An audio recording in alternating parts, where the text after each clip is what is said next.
Scott County, providing safe, healthy, and livable communities.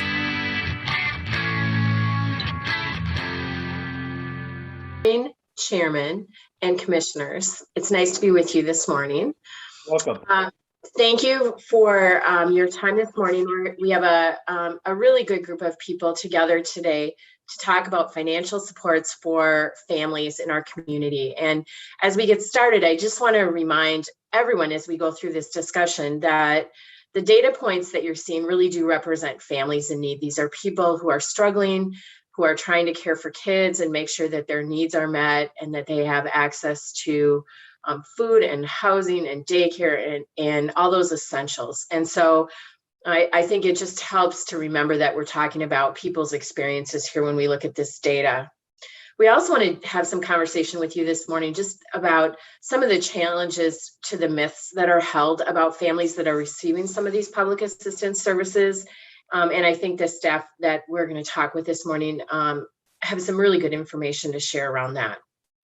So as we get started, I will ask folks to do some introductions, and I'm just going to go down the list on my handout. Deb Greening.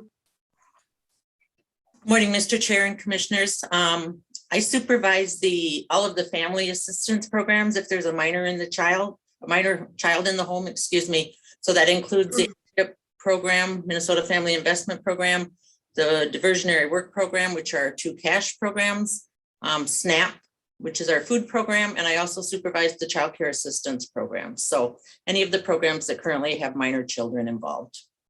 Thank you. Thanks, Deb. Brandon. Good morning. My name is Brandon Cometti. I'm the Employment and Training Supervisor. And in our department, programs I supervise are the Minnesota Family Investment Program, the Diversionary Work Program, SNAP Employment and Training. We also have some other programs not geared specifically towards families, but the WIOA Adult Program, State and Dislocated Worker, Minnesota Youth Program, and our Youth senior program as well. Thank you. Lisa? Good morning, everybody. I'm Lisa Burkhartsmeyer, and I supervise the child support team. Thank you. Jennifer? Good morning, I'm Jennifer Panning. I'm in a relatively new position at the county, which is eligibility navigator. And I've been a financial worker at the county for nearly 8 years. And this new position is helping clients and the public navigate some of the more complex rules and access to the public assistance programs. Thanks, Jennifer. We're going to talk a little bit more about your role specifically in a few minutes. Carrie. Hi, good morning, Mr. Chair and Commissioners. I'm Carrie Ouimet, the Economic Assistance Director. Thanks for being here this morning, Carrie. All right, so Leslie is going to help me facilitate this meeting this morning. So I think what I'd like to do is start with the child support program, and that begins on page 7. Thank you, Mary Keene, for helping with the documents. There we go. Thanks. So, Lisa, I understand that you, this is kind of your area. I wonder if you could start by talking just first about how does child support fit into the rest of these financial assistance programs? How is it the same? How is it different? Well,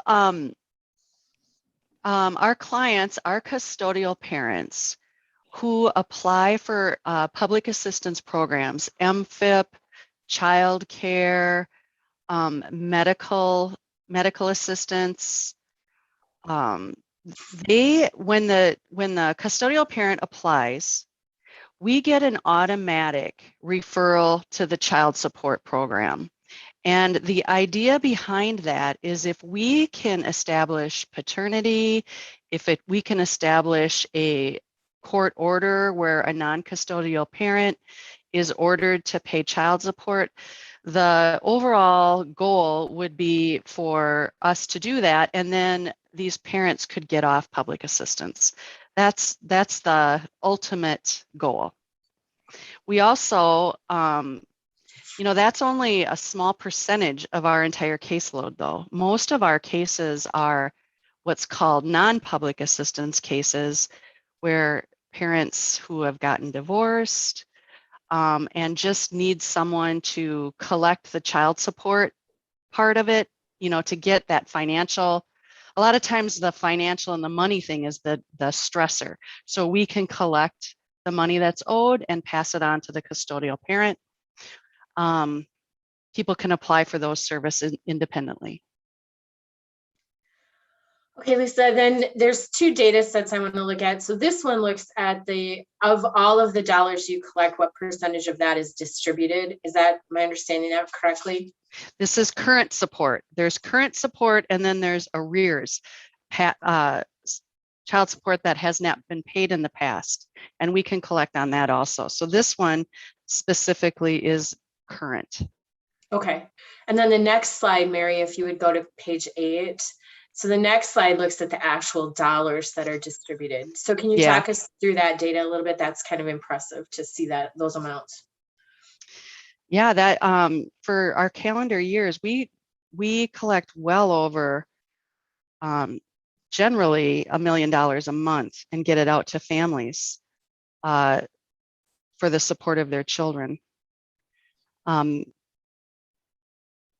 I don't know what else to say about this. It's current and it's past due support. Okay. So yeah, we can do it through income withholding. Non-custodial parents can pay directly. Most of it is through income withholding. All right, and I'm assuming that the big decrease to the far right of that slide is a COVID impact. Can you just explain that? Actually, that's not. That's just because it's only the first 6 months of the year. Oh, for sure. Do we have 2020 in there? We do. Okay. Yep, we do. Thanks. Do we? Okay. Okay, thank you. So the narrative says that about 60% of the families that are on assistance, or the 60% of the families that you serve never go on assistance. Is that right? Correct. Okay. Lisa, how many families is this you're serving approximately? I didn't quite hear that, Leslie. How many families are you serving here for these dollars that you're connecting roughly? Right now, our active caseload for September, is 2,648. That's actual. We average about 2,700 in 2020, 2,800 in 2019. That's cases. And how many workers do we have focused on that? I have 12 child support officers and 2.5 case aides, or 11 child support officers and 2.5 case aides.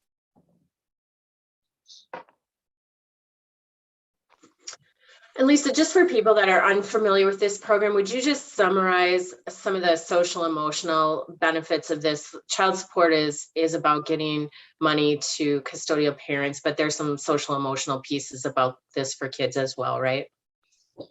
Yeah, studies show that when children have the emotional and financial support of both parents, they do better all around. And that's the overall arching theme of the state child support office, trying to get both parents involved in their children's lives. However, we really do not have anything to say about custody and visitation. And oftentimes that's a real frustration for both a non-custodial parent and a custodial parent. Because if a non-custodial parent, we're saying you owe blank amount of money and you need to pay your support, and they don't get to see their children, that's real frustrating for them. So then, we get in the middle of that, and there's not a whole lot that we can do other than refer them to other services for support. Okay. And then can we go to page 9, and either Lisa or Carrie, I'm wondering if you could talk through this slide. This is a DHS performance report data set. Could someone just walk through what it means? Carrie, do you want to do that? Sure. Yes, I can definitely try. This is one of probably the more complicated measures. So this is a cost effectiveness ratio, and just kind of as it says in the about this measure, it shows the difference between the amount that we collect within Lisa's unit and take that and divide it by our total expenditures for the federal fiscal year. $5 is the target for statewide performance. You can see that kind of looking back to federal fiscal year 2011, there are years that we exceeded that, and there are years that we came a little short. And there's a lot of factors that go into this. It's not as simple as what we're collecting and distributing based on our expenses. There's also certain pieces of that with kind of interstate collections and fees and other factors that are taken into account when they do this calculation. I think also in part, and Lisa, you could maybe speak to this better, but we've seen a slight decrease in the caseload over the last few years, but as we know, our expenses continue to increase, just cost of living, et cetera. And so when we have a little bit lesser of a caseload, we're collecting a little bit less, maybe distributing a little bit less, still meeting those performance measures of the 80% and some of those other things that you've seen, but it's all sort of relative. But another thing that shows on the graph that we're really proud of is that we are well above the statewide average. The county has historically done really well and way outperformed other counties and many of the other counties in the state. So at this point, Carrie, are we losing financial incentive money based on this performance? We are not. Okay. All right.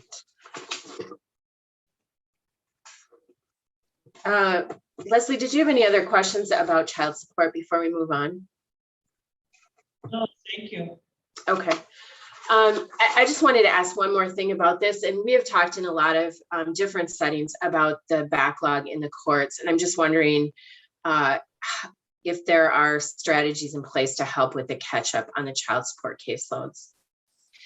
That's a really good question. COVID brought on these waivers that we had to, that the state had these waivers that we could not, our automatic enforcement remedies like driver's license suspensions and passport denials, along with contempt actions, we were not able to pursue due to COVID. And those waivers have been lifted, but now there's this large backlog with cases that we would like to pursue contempt of court actions on. And right now there's other backlogs in other areas like criminal. So the district courts, they're busy. And we are right now just kind of marking time. I've met with the county attorneys, and we will, as soon as we are a go, we will be pursuing, we've got a list of cases that we will pursue contempt actions on. So we're in close contact with the attorneys who are in close contact with the district court folks to move forward. Okay, thank you, Lisa. Mary, would you move us to page 11, please? All right, let's shift gears a little bit and talk about employment and training. And I wonder if someone could walk through this slide before, just to kind of explain it before we ask some questions. I can do that. So this measures our work participation rate within the county. What this measure is showing is clients who are on public assistance in the MFIP program are required to engage in certain activities related to work, job searching, actual work, job readiness activities, volunteering, education, things like that. The ultimate goal, obviously, is for them to get off of assistance. This sort of measures the performance of the clients that we have that are engaging in those activities on a regular basis. You'll see in 2020, there was a significant decrease, and just like Lisa had mentioned, the state had put in several waivers where we're not allowed to sanction participants who were not participating in these activities. Those recently went away, so we are now able to do that again. but that's why you see that significant decrease there in the past year. Chris, could I just add something? Thank you for that, Brandon. I think one thing that's important to add when we are explaining what the work participation rate is, like Brandon said, that this shows those that are participating in certain countable work activities. I think it's important to note that what this rate does not reflect is all of the other folks that are receiving MFIP assistance, and they are participating, but maybe not to the exact hourly requirement level that they need to be at to fit in this rate. So this rate is kind of an all or nothing type rate. Your hourly requirement is based on the composition of your household, meaning if you have at least one child under the age of 6, you have a certain hourly requirement. If all of your kids are over the age of 6, you have a different hourly requirement. There are also many activities that are allowed within MFIP, but that don't count towards the participation rate, namely our folks that might be kind of struggling with some physical or mental health barriers that are getting treated for those that have a child or adult in their home that they're caring for, as just two of many examples that those folks are all working towards, for the most part, working towards moving off of assistance, getting off the program, becoming stable, but all of that activity, even though they are, maybe turning in logs to showing that they're doing it, they don't even count towards this rate. So this is just kind of a snapshot of a certain group of folks. Just wanted to kind of clarify that. So Carrie, does this data, or is there other data in the packet, does this data tell you anything about opportunities for improvement in the work your staff is doing? Sure. I think it absolutely does. I think that, for a long time, and the state has recognized too, that this is much more of a process measure than it is an outcome measure, because it doesn't tell the whole story, kind of like I just shared. But I think that one thing that I am particularly really proud about that we do here at Scott County is every single month, Brandon's team and Deb's team meet together. So the eligibility specialists and the employment counselors sit together. They review all of their cases that are in common. They take a look at who is in compliance, who might not be in compliance, actions that they're taking, so they can make sure that as the two kind of workers that are associated with a case are working together, they're both on the same page about what's going on with that case. And I think that that is had a direct impact on our success with the work participation rate. We tend to be kind of neck and neck with Dakota as either number one, the highest rate in the county, or number two, or in the 7-county metro area, excuse me. And I think that that plays a really big role in it. So they certainly keep a close eye on this, and when they see maybe it's dropping, use those meetings as one tool to try to increase the rate. That being said, there's a lot of counties I know that certainly still take a look at this, but don't put a lot of weight in it, given the fact that it's not tied to any current funding structure. It's one, again, that DHS has recognized. It only tells a little bit of the story. This is a process measure. It's a federal requirement that we still measure it, and we still give information to counties, but they don't put a ton of weight in it. All right. In your narrative, you talk about being how highly regulated these programs are, and that you are not able to provide employment and training services to people that don't specifically qualify for this program. Is that correct?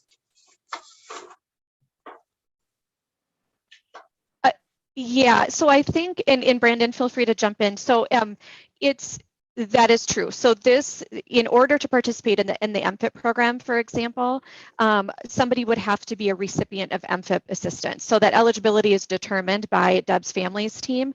And then once they are determined eligible for MFIP, a referral is made to employment services. And as the case is for all of our employment and training programs, each one has very specific requirements for eligibility, and unless somebody meets every single one, isn't enrolled, we aren't able to serve kind of anybody outside of those parameters. Are you seeing people that are falling through the cracks, or what's your observation? Oh, go ahead, Leslie. Chris, can I build on that? One of the things they stated is not working, and I'm trying to understand it, is employment and training programming is limited to serving only those who meet specific eligibility criteria. No ability to serve the universal county resident or customer other than in the career lab.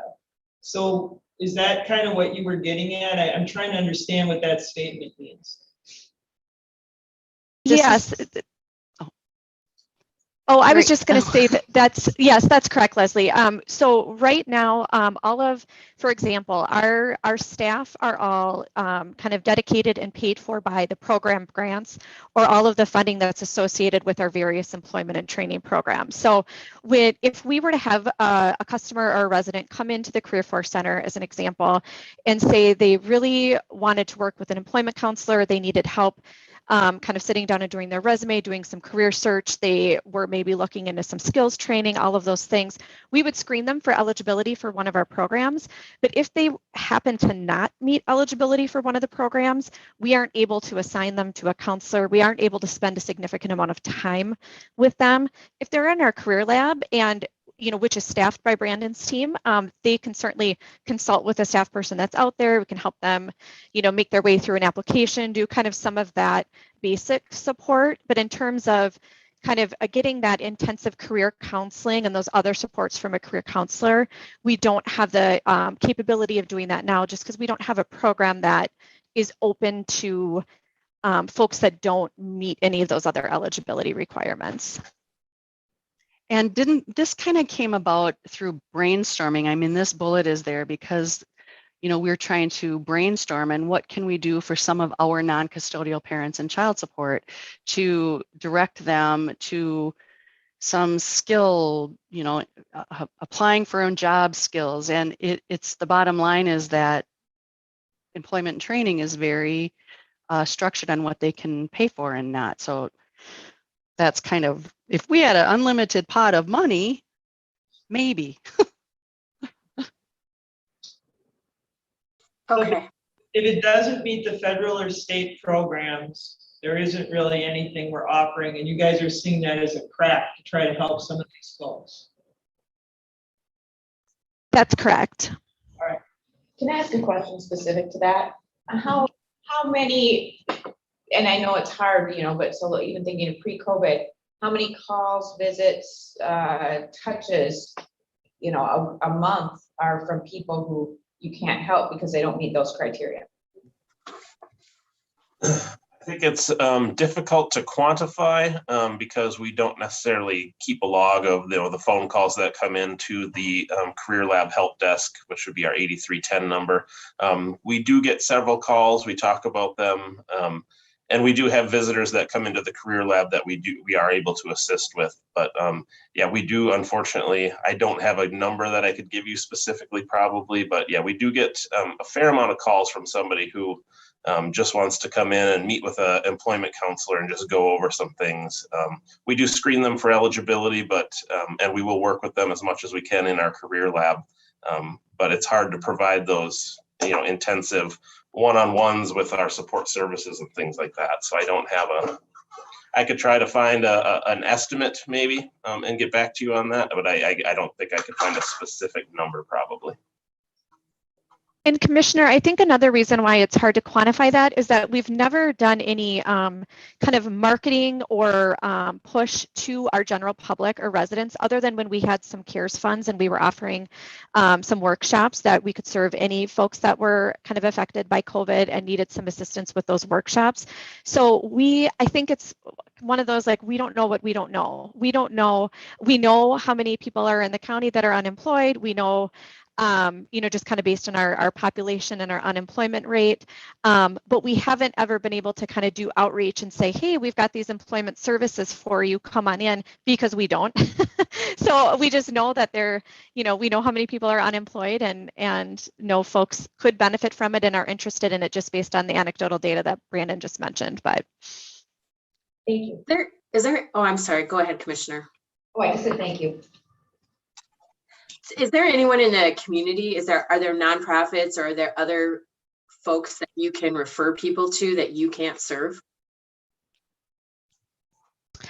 There are not any kind of generalized employment service providers, nonprofit agencies within Scott County currently. I know like Guild Incorporated does employment services for folks that are connected with adult mental health as one example. So there are certainly other organizations that provide employment services, Guild being one example.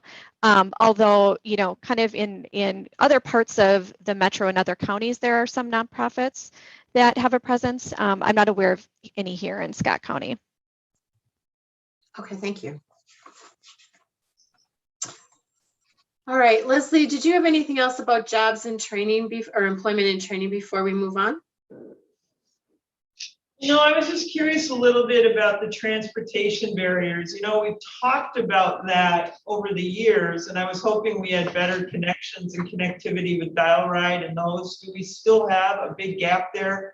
We've done the evening service, we've done the weekend service. Have we seen any improvements?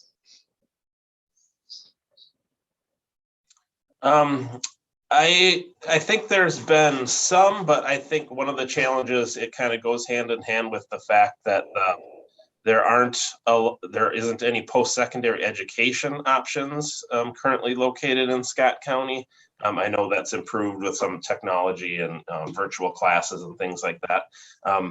But for students, you know, Shakopee, we seem to be hearing less and less of a problem there. But outside of the community, New Prague area, Belle Plaine area, it's very difficult for people there to attend maybe different post-secondary education trainings, to take a bus or whatever it might be to get outside of the county can be somewhat challenging. We continue to hear that.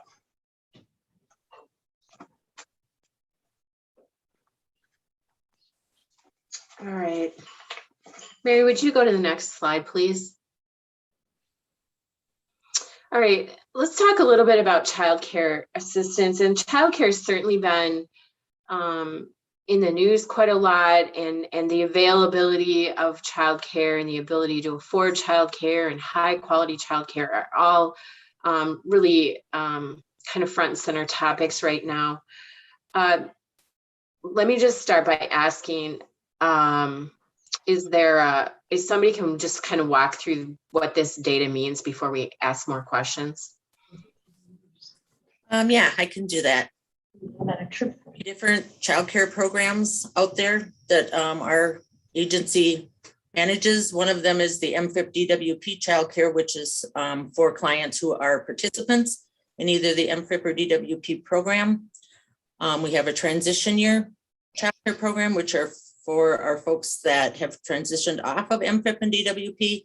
They have a year of transition year childcare that they can get once their MFIP and DWP closes. Could extend it beyond a year depending on the funding that's available. And then this slide shows the number of families on our basic sliding fee childcare wait list, which is our third program.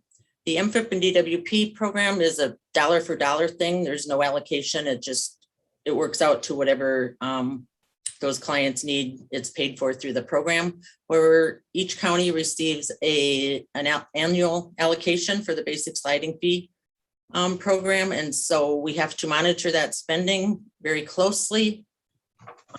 They don't want us to go over, 100% of our allocation, which has happened a couple of times. But so we monitor the spending, and when the spending gets close or the projected percentage for the end of the year is not within the range we need it to be, we will start a waiting list, which means, people who wish to be on child care assistance, if the funding is not available, we put them on a waiting list until funding does become available. So you will see that there's been a wide range of numbers on the waiting list. Right now, we do not have a waiting list. With some of the extra money we got with the COVID relief and those different grants that were out there, we cleared our waiting list January 1st of 2021. So we have had no one on the waiting list since January. If a family calls the agency to inquire about childcare assistance, they're screened, some information is discussed. We provide them with information, and an application is sent out right away to them versus putting them on the list. So it's something that we have to monitor every month based on the spending that we're doing with our allocation. Okay, so a couple of questions. One is, are all the families who get child care assistance, are they all on another public assistance program? Or if I'm just somebody who doesn't make enough money to afford childcare, can I apply for this, even if I'm not? Yes, Okay, so that's yeah, a more, the basic sliding fee is for people who are not on the other programs. They could be on SNAP, but they're not on any of the cash programs. okay, thank you. It's for the public more than, the other ones are for the people that are on assistance. So yeah, Okay, thank you. general child care assistance program for a majority of the people. Okay. And then is there a plan? Because I mean, at one point there were really long waiting lists for childcare assistance. Are that now that we're caught up, is there a plan to stay caught up, or what will it take to stay caught up? Well, they've been allocating, our allocations are increasing. One thing that is that we'll have to start watching, November 1st, the rates that we can pay our providers is increasing. So that will use up our allocation a little bit faster. So we have to, like I said, monitor it monthly because things are changing every month.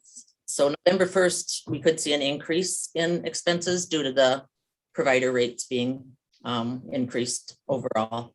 That was a legislative thing that took place. Okay. And I think I would just add, Chris, we're really kind of at the mercy of the annual allocation that we receive. And like Deb shared, she watches it really closely every month. But it's really hard to predict. I mean, we can look at spending patterns and we have a sense for how far along that we are, but it also really is impacted not only by these new provider rates that are coming, by the type of childcare provider, the current complement of folks that are receiving basic sliding fee are using, because the rates also vary based on what the license is or what type of provider it is. It's also going to be different for each family because each family has a different amount of children, and the ages of the children make a difference. So it is really just kind of this whole big mixed bag of factors that go into it. I kind of would like to add to this is that the people that are on basic sliding fee with Deb's group, they aren't on any other public assistance programs, but they are still required that we get a referral to child support if they go on this program, and they're required to cooperate with us. And that's really important because this child care money is important to them. So we would then look at getting a court order where the non-custodial parent would possibly pay part of the basic support towards childcare. And that helps Deb's pot of money too, down the line. Sure. Thanks, Lisa. We might not have the right folks here to answer this question, but what do we know or think we know about the adequacy of childcare resources in Scott County? Oh, that's a good question. I don't hear a lot, that they can't find a provider. So I think that the providers out there are adequate right now. I know that there was a lot happening over the last year where people weren't working, so they couldn't take their kids or didn't take their kids to childcare. There was a number of programs and grants that were out there for the providers that they could stay open to care for the children of essential workers, whether it was in the medical field or other fields. And there was a significant funding that was given to the providers to keep them in business during that tough time. So as people are hopefully going back to work, we could see a change in that respect. But right now, finding a provider has not been an issue. But like Carrie said, there's a significant difference in the amounts charged if you have a licensed in-home provider versus a child care center. And so that's where it becomes really difficult to monitor and manage the funds, because each family has the choice and they can choose whichever provider they want. If they want a family licensed provider, they can do that. If they want a center, they can, they have the freedom to choose whichever provider they want. And so it's hard to project the spending. And again, why we have to monitor it very closely. The goal is to always get within 90 to 100% of the allocation to spend, within 90 to 100% of the allocation. Closest to 100 absolutely is the best. But if we get in within the 90 to 100%, And we have anything, left over that gets moved into the next year. If you spend less than 90%, you lose what you don't spend. So the goal is always to be between the 90 and 100%. So anything would carry over for the next calendar year. All right. Mary, I think that we kind of talked through some of the costing on the next page, but would you just flip to that screen before we leave childcare? Is there anything else that anyone on the panel wants to say about the slide?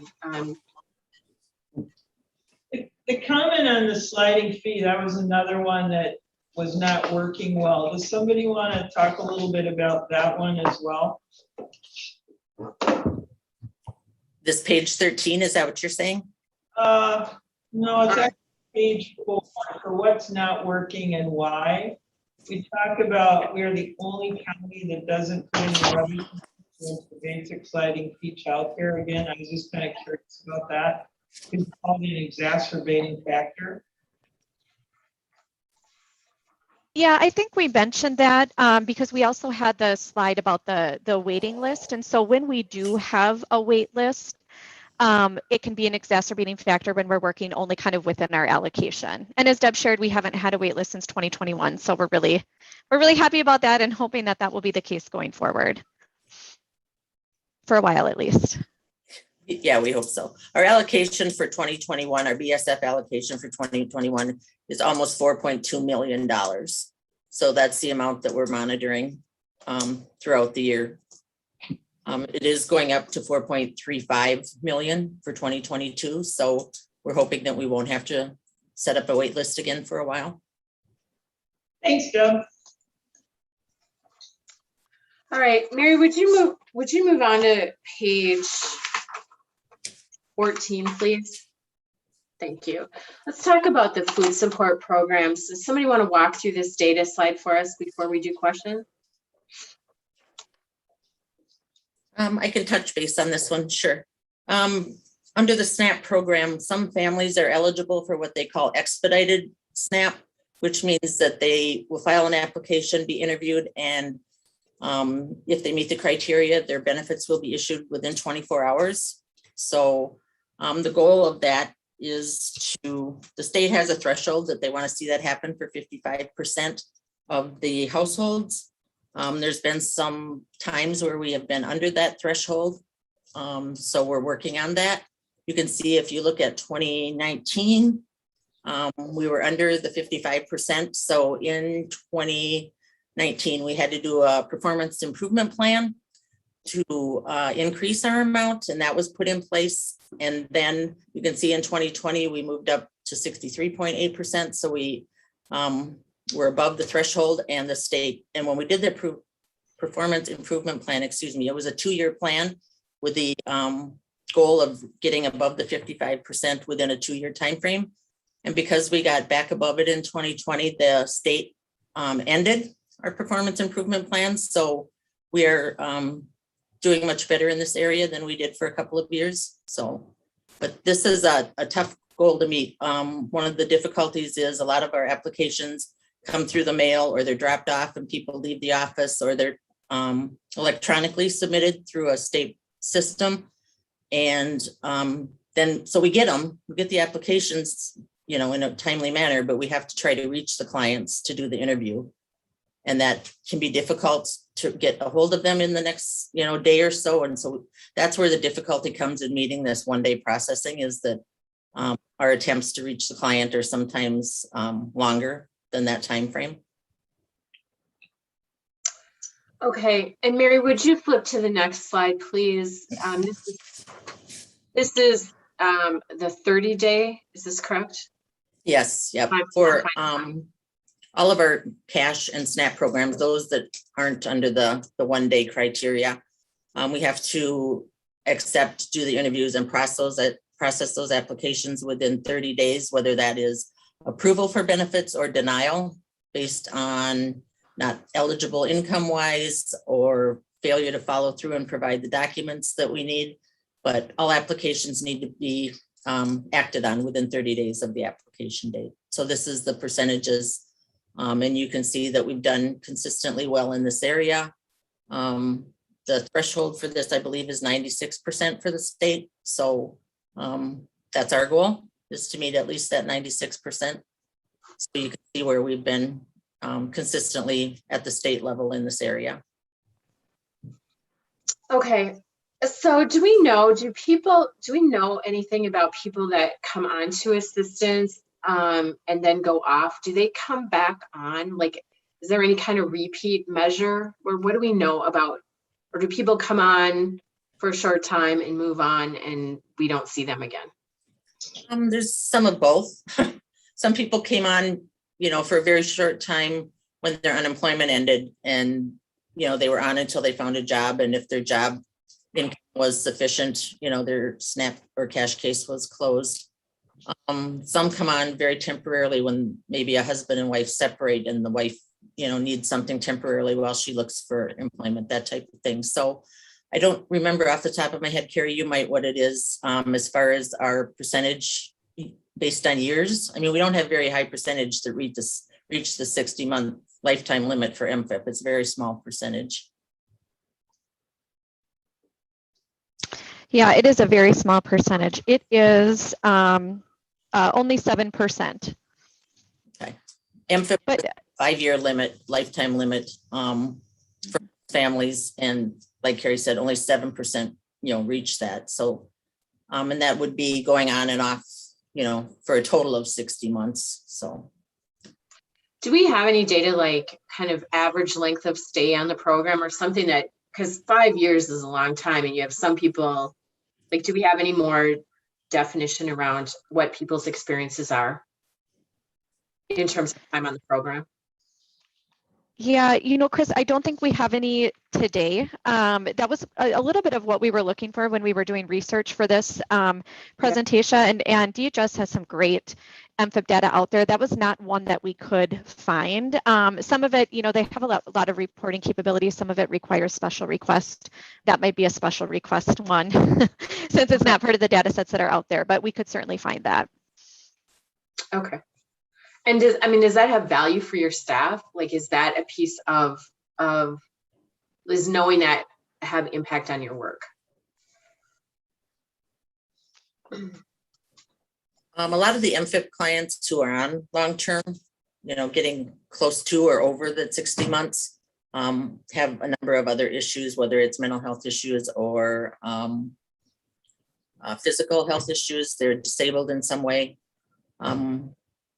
It's hard to know just how many stay on for those specific reasons, but those would probably be the 7% that Carrie's referring to. Okay. Can I ask a couple questions about the navigator role? Jennifer, you did a nice job in your introduction of reminding folks that this is a relatively new position. I think, we want to be helpful to people that need the services. Can you talk about how you help people link up to any of these programs? Sure. I mean, I've been getting referrals from a variety of sources. A lot of it's coming from social workers, or maybe the public's calling. They have an elderly or a disabled child family member, and they just need access to services. They don't know what's out there. So I can be kind of a first point of access to explain the different programs we have available for waivered services, or how elderly people, what their asset and income limits are to get into assisted living and nursing homes, things like that.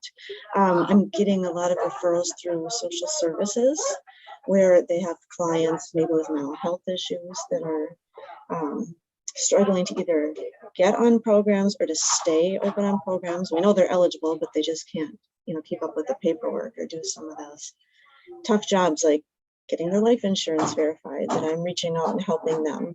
I've been getting referrals from financial workers with, they have clients that have maybe dyslexia or difficulty reading and writing, that they're coming in and meeting with me to help fill out applications.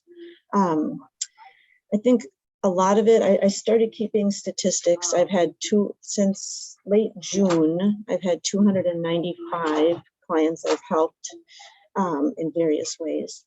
And I started keeping track specifically of medical assistance in the month of September because I think the team decided that was going to be a primary focus. And so for the last couple months, I've noticed a pattern where it's probably 85 to 90% is medical assistance is where people need the help with getting or staying on the programs. Thank you. So you have kind of a generalist knowledge of all the programs that enough to like get people referred to the right door. Right. I mean, the last 8 years I've spent has been working with adult programs, so that is something I'm a little more knowledgeable about. But I've been around. I've been working in human services since 1993, so I do have a lot of knowledge about all the programs that the counties offer. So I'm kind of a good one-stop shop for helping people get connected to other services as well. All right, thank you. Mary, can you go to the last slide for me? All right, would one of you walk through this? I think one of the things that is important to look at is just where it's a lot of money, right? We're talking about a significant amount of money going into the community. Actually, Mary, if you go back one slide, maybe we could look at that first. And then, there you go. So if somebody could walk through this for us. Sure, I can do that. So we had a previous measure that looked at food support and all cash programs that were expended into the community. And so for this particular presentation, we took it down to the food support and the family cash benefits. So that would just be pulling out the Minnesota Family Investment Program and the diversionary work program. So this just shows that for each calendar year, the value of the cash assistance and the SNAP benefits that are going out into the community to help support our residents that are eligible for the program and in need. I think that it's probably important to mention here too that the only caveat is that SNAP, this is the entire SNAP complement. We don't have a way within our reporting system to pull out family SNAP versus adults. So this SNAP figure does include everything. Okay.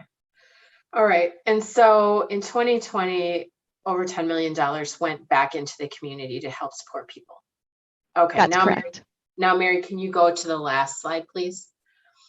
All right. So can we then talk about where that money comes from and how those programs are supported?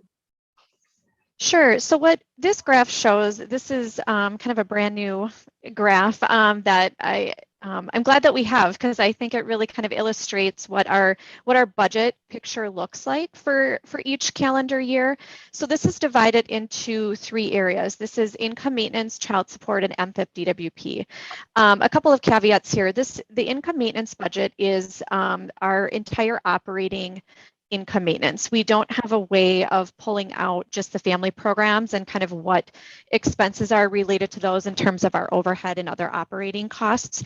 So this is our kind of entire income maintenance budget. Child support is exactly what it is. And then MFIP DWP, for our employment and training unit as a whole, we're kind of divided in terms of in the accounting world into 2 separate accounting units. We have the employment and training, and that is all of the non-family programs. So that's our dislocated worker, our adult, our youth, and our seniors. And then we have the MFIP and DWP programs, which are our family programs. That's a separate accounting unit. So what you see there is the operating budgets for those specific programs. So this just shows for each year kind of what our revenue was, what our actual expenses were, and then what our actual levy amount was after those were both applied. I think that a couple of other things that are important to mention is that in the child support program, we have a federal reimbursement, a study level of 66% of all of our expenses are reimbursed by federal funds. In income maintenance, we also have a federal reimbursement, and that varies each quarter. It's based on what's called an income maintenance random moments time study. So all of our eligibility workers and childcare workers are part of a big pool of random moments. And every quarter they receive kind of a notice from DHS that says, hey, what are you doing right now in not those words, but, and it asks them to record what program they're working on, what case they're working on. And so what they do is they take a quarterly snapshot and they say, okay, these are all of the programs on average that your staff work on, and we are, our revenue comes in those different streams, whether it would be food support, administration of the MFIP program, and administration of the other cash programs. And that generally is anywhere between 50 and 75% based on the program and based on the activity. And then in the MFIP DWP side of things, that is funded through what's called the MFIP or the TANF Consolidated Fund. And for the most part, all of the expenses are completely covered on the employment services side of things by that consolidated grant. And part of the consolidated grant also goes towards, goes into revenue in the income maintenance budget to cover some of the cost of our eligibility determination for those programs. All right, thanks, Carrie. The last question I was going to ask is just about, I think that that you laid out some strategies in the narrative about protecting the integrity of programs, reducing fraud, those safeguards that that people are, the right people are getting the right money. And I'm just wondering if you could highlight, like, what are your most effective strategies around preventing fraud in these programs? What have you found to be most effective? Well, I can start, and I think Deb actually also happens to supervise our fraud prevention program, so she can certainly jump in, or anybody else on the line that has any thoughts. I think I would just start by saying, you know, each program comes with its own application and eligibility and verification requirements. And I think that we have a group of eligibility specialists who are detailed, they are diligent, they are, you know, current on policy, and they do their very best to make sure from the very beginning when we receive that application that they have kind of everything in order to determine the most accurate eligibility. And we'll take the time when we don't have what we need to reach out and get that. You know, it's a balancing act with kind of these rigorous timelines and these rigorous performance measures in getting accurate information. And I think that our staff really understand the importance of that accuracy and making sure that the correct level of benefits is always determined and distributed to the families. We have some you know, kind of some just protocols in place that are related to the fraud prevention program that we have within our department that says, you know, if A, B, and C don't quite add up, you know, just as an example, this might be something to consider to pass along to our investigator. There's kind of a variety of different scenarios there. You know, we really encourage staff to kind of do their own due diligence first, make sure that they are kind of looking at the information that's being provided, really making a determination whether this is something that should be passed on or whether we just kind of act based on what we have. So I think given the amount of verification requirements, it's, you know, it's pretty rigid and it's pretty prescribed in terms of how somebody can be eligible and what they have to do to provide it. It's not easy to get on public assistance. I'll just I'll just say that. I don't know, Deb or Lisa, or if you guys have anything to add to that. Yeah, our programs also, our computer programs for the most part, interface with each other.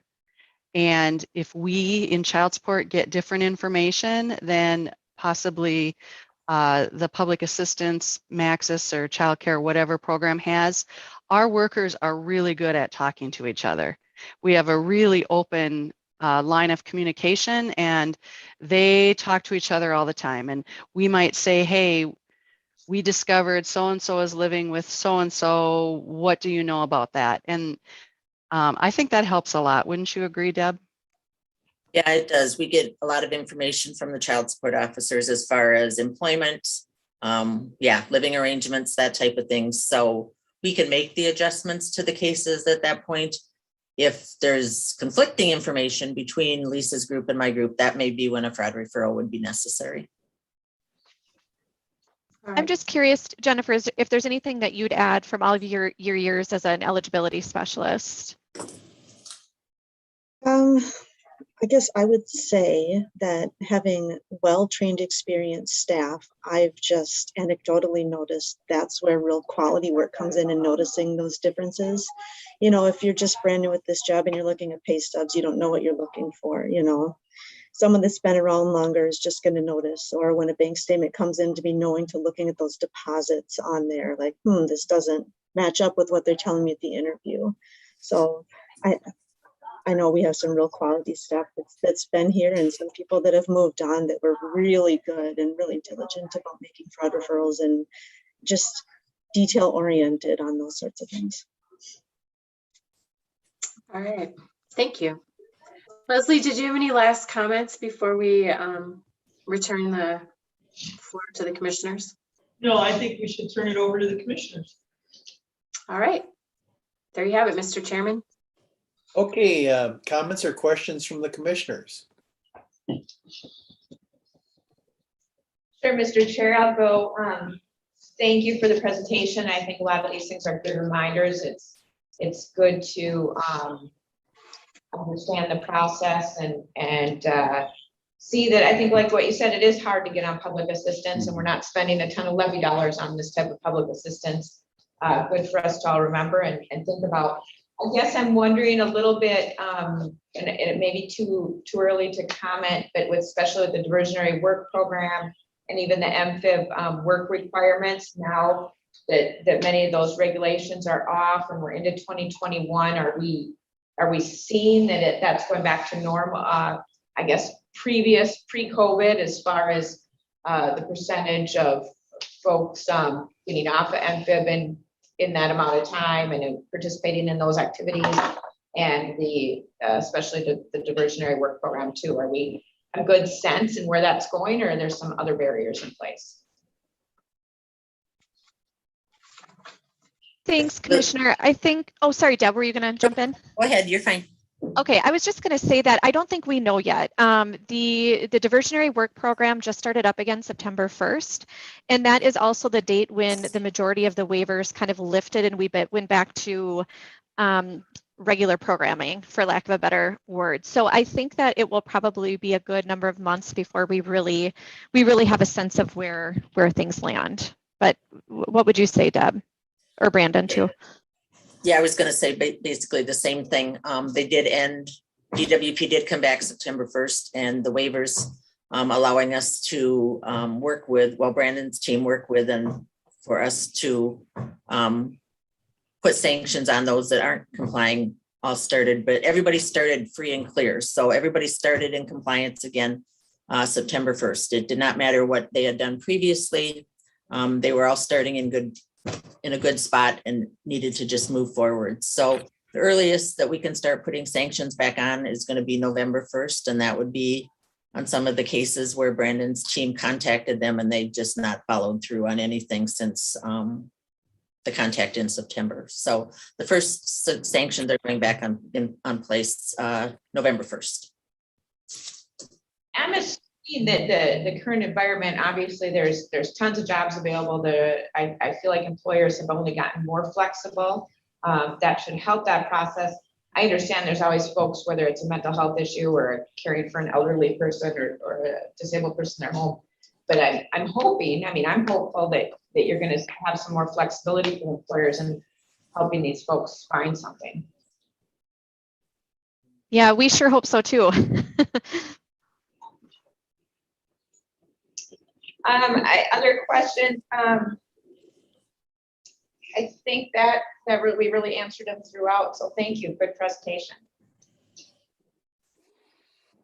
I just had a question. I don't know if it's really relevant to your presentation, but yeah, I don't know how long ago this was, but in the Metro there was a big story about fraud related to daycares and the amount of dependents being counted that would be going to daycare, and it sounded like families were trading kids or loaning kids for a daycare count, and there was massive fraud. Are you aware of that story? And yes, I am.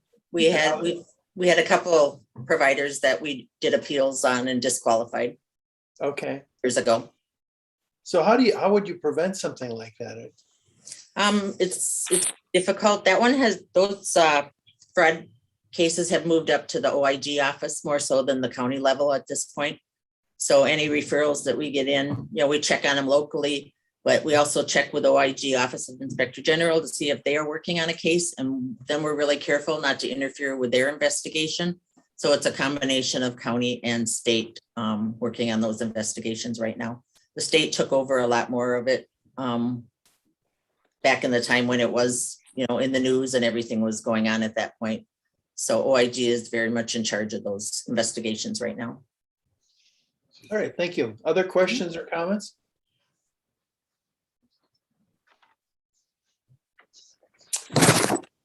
Hearing none, thank you so much for your presentation. A lot of material to digest and understand, but thank you. We appreciate your great work. Thank you. Thank you, Mr. Chair and Commissioners, for having us. Thank you. Thank you.